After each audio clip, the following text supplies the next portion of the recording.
سڵاو عزیزان، من دکتۆر یادگار ناتق عباس پسپۆری نەخۆشە دەرونیەکان لە تاوەری تەندروستی سمارتەوە بە خێراتتان دەکەم.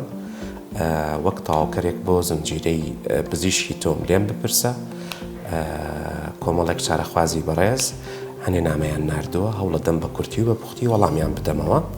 لە پرسیاری یەکەمەوە دەست پێ ئەەکەین.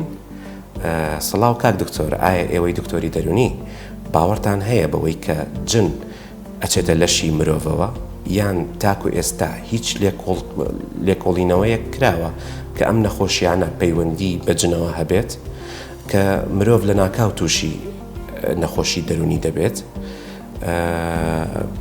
بەڕاستی ئەم بابەتە شوێنی مشتومڕێکی زۆرە، نەک لەسەر ئاستی خەڵکی بگرە لە ناو پزیشکە پسپۆڕەکانیش و لە ناو زانستیەکاندا.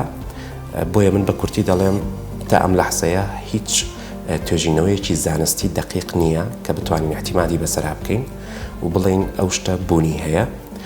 ئەوەی کە سەلمێنراوە لە ڕووی زانستەوە ئەوەیە کە کێشە دەرونیەکان یان ئەو نەخۆشیانەی ئەوەی کە لە پڕ دەردەکەون بۆ کارەکەی ڕەبتە بەوەی هەنێک گەیەنەری مێشک کە بابەتی دۆپامین وازەحتریانە دیارتریانە لە هەنێ شوێن و ناوچەی مێشک هەیە تێکەچێت، ئەوە دەبێتە هۆکاری ئەوەی کە ئەو کەسە بەڕێزە تووشی ئەو حاڵەتە ناکاویانە دەبێت.